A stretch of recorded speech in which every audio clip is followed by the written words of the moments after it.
성경 말씀 보겠습니다. 성경 말씀 베드로전서 1장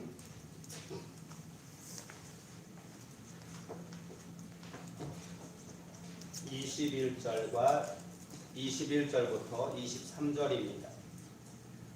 베드로전서 1장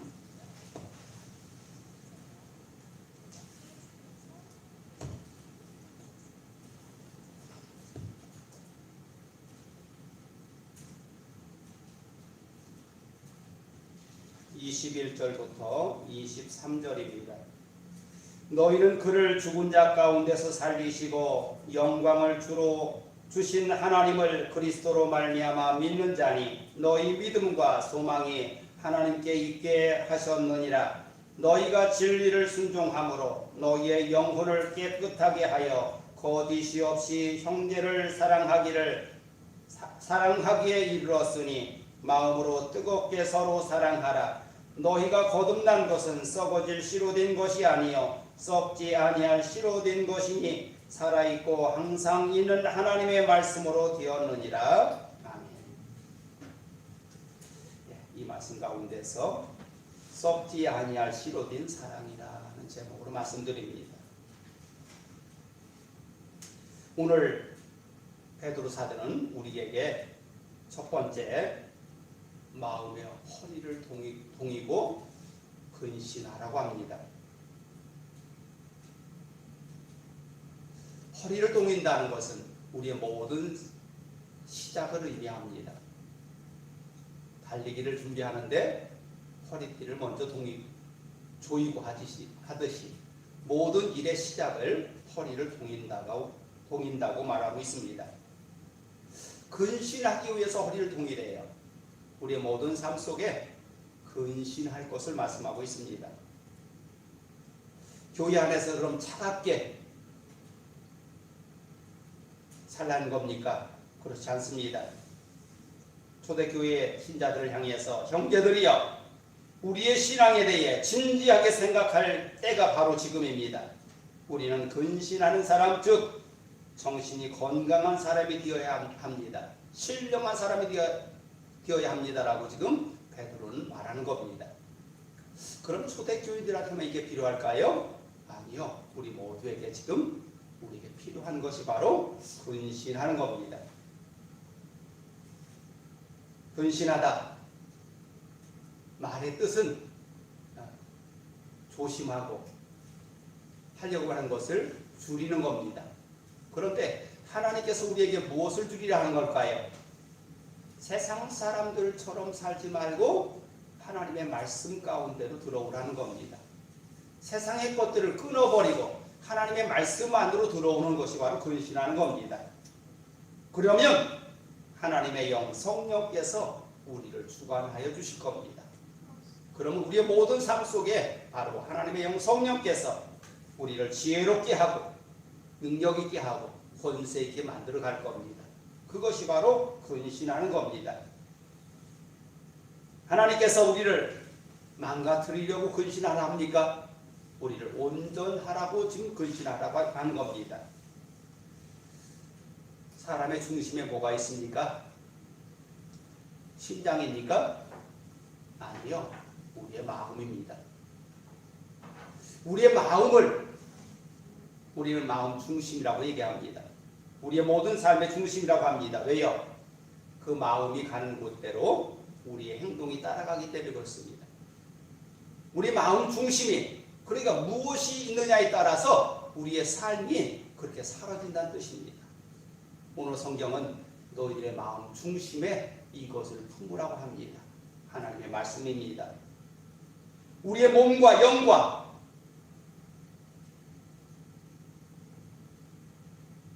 연결하는 고리가 우리의 마음입니다.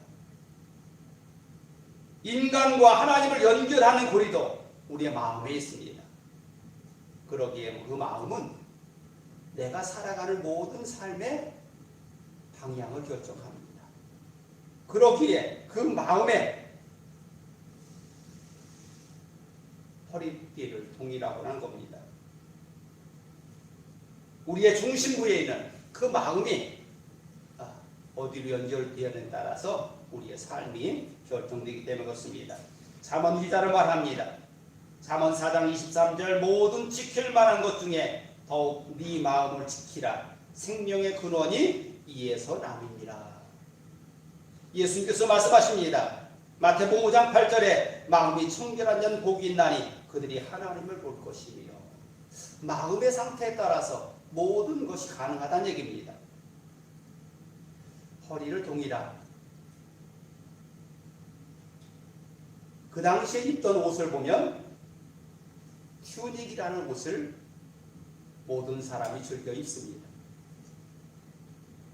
넓은 천에 가운데 구멍을 뚫고 그곳에 머리를 넣으면 바로 옷이 되는 겁니다.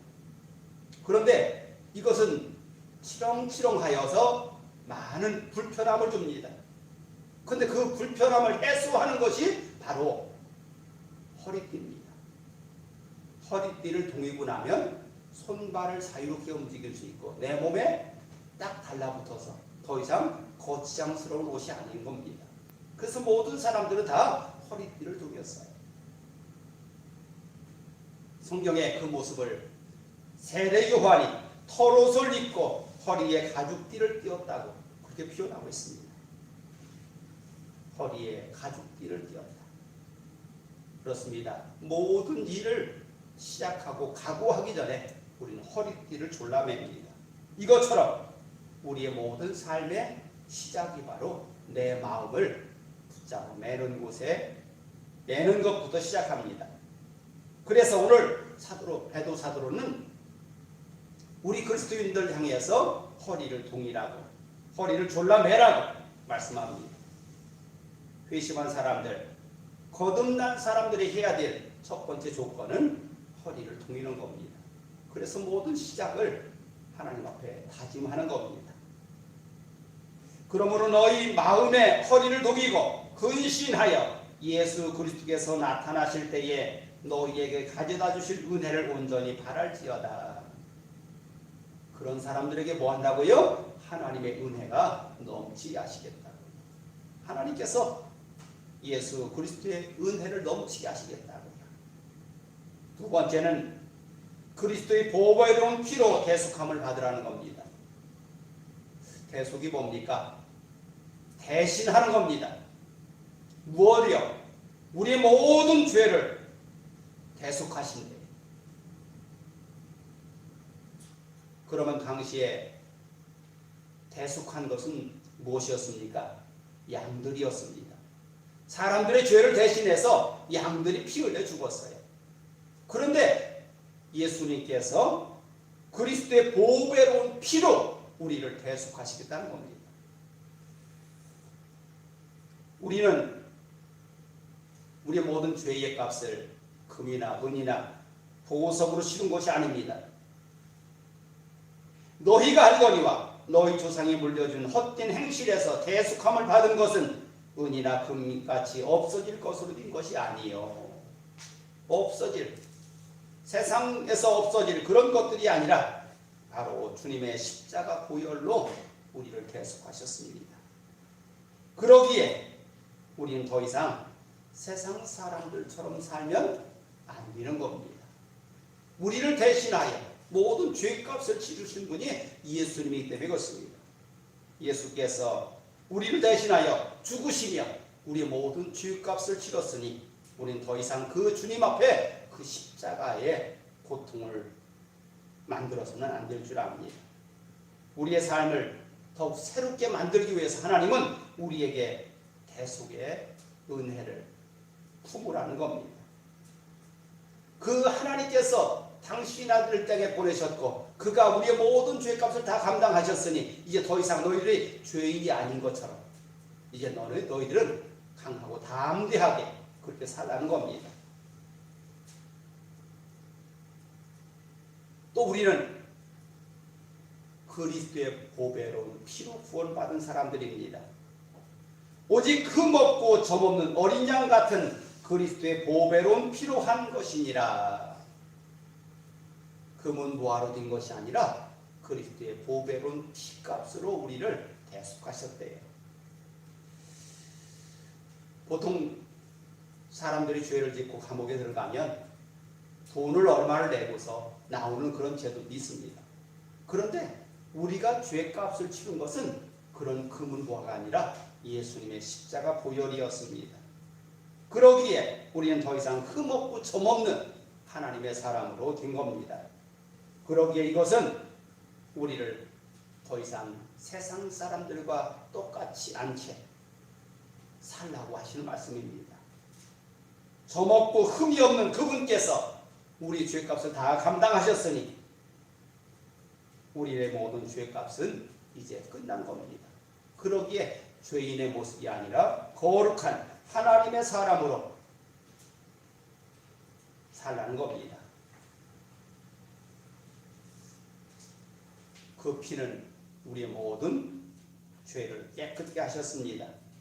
그 아들의 피가, 예수의 피가 우리를 모든 죄에서 깨끗하게 하실 것이요. 그 피는 우리를 영생하도록 하셨습니다. 내 살을 먹고 마시는, 내 피를 마시는 자는 영생을 얻고 마지막 날에 내가 그를 다시 살리리니 내 살은 참된 양식이요 내 피는 참된 음료로다 하시면서 주님께서 당신의 살과 피가 우리의 음료와 양식이라고 하셨습니다. 그 피는 우리를 성결하게 만들었습니다. 히브리서 9장 22절 율법을 따라 거의 모든 물건이 피로써 정결하게 되나니 피 흘림이 없은즉 사함이 없느니라. 그 주님의 피값으로 우리가 성결하게 되었습니다. 이렇게 하나님께서 당신의 피값으로 거룩하게 만든 우리가 이제 더 이상 세상 죄를 쫓지 말아야 될 것은 당연한 겁니다. 그리고 우리에게 말합니다. 너희들은 썩지 아니할 씨로 거듭난 자들이다. 썩지 아니할 씨로 거듭났다.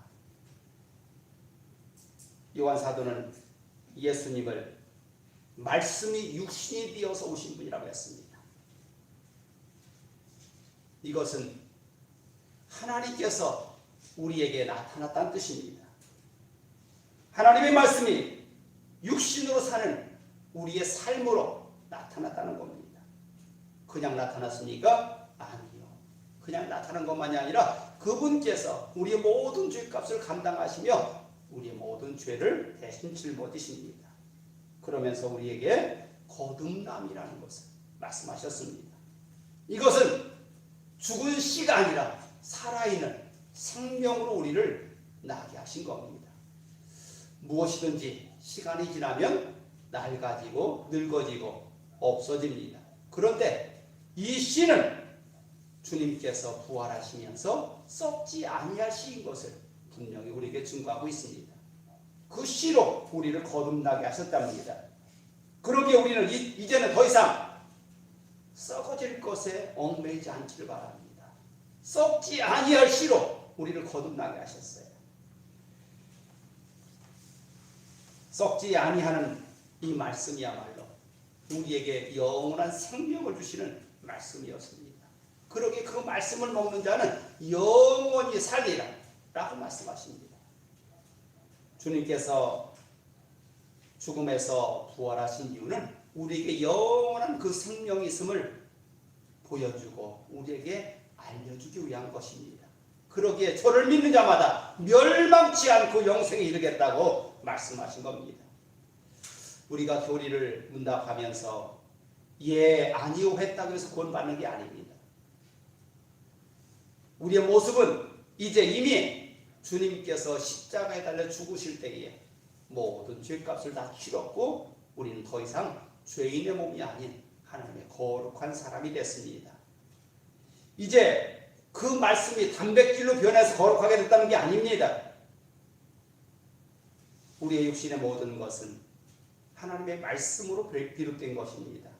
그러기에 그 말씀이 회복되었기에 우리는 새 사람이 된 겁니다. 고양이가 유전자 정보를 가지고 그 모양을 가지고 행동을 하고 먹이를 먹습니다. 그것처럼 우리가 하나님의 말씀이 우리 속에 본성이 되어야 합니다. 그래서 내 속에서 그 말씀이 육신이 되어서 그 나의 모든 삶으로 하나하나 말씀대로 살아가는 겁니다. 이것이 거듭남입니다. 예수께서 이미 우리에게 그 거듭남을 보여주셨습니다. 우리는 이 땅에 얽매인 사람이 아니라 천국 보화가 되었음을 말씀하고 있습니다. 보화라고 하는 것은요, 그 속에 값어치가 얼마인에 따라서 많은 사람이 좋아하고 싫어합니다.